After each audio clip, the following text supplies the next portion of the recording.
جناب منظر گوپالی اپنے کلام کی نغمگی فضاؤں میں بکھیر رہے تھے۔ کیفی صاحب نے فرمایا تھا کہ میں ڈھونڈتا ہوں جسے وہ جہاں نہیں ملتا، نئی زمین نیا آسماں نہیں ملتا، اور نئی زمین نیا آسماں تو مل جائے، نئے بشر کا کہیں کچھ نشان نہیں ملتا۔ لیکن آج جو کلام یہاں پڑھا گیا ہے، خاص طور سے جب منظر صاحب یہ گیت پڑھ رہے تھے، تو اب ہم کو لگ رہا تھا کہ آج کے اس ڈائس سے، اس پلیٹ فارم سے ہم نے نئی زمین اور نیا آسمان تلاش کرنے کی کوشش کی ہے، نئے بشر کو ڈھونڈنے کی کوشش کی ہے۔ آئیے حضرات، آج جو دل میں تیری کھوئی ہوئی یاد آئی، جیسے ویرانے میں چپکے سے باہر آ جائے، جیسے صحراؤں میں ہولے سے چلے باد نسیم، جیسے بیمار کو بے وجہ قرار آ جائے۔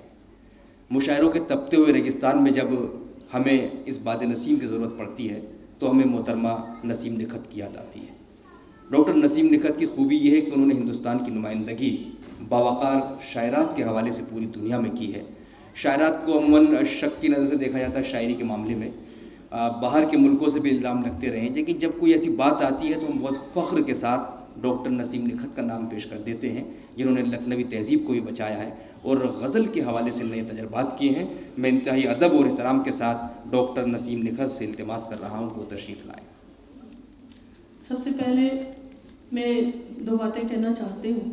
میری شاعرہ بہن اور شاعر بھائی نے کچھ میری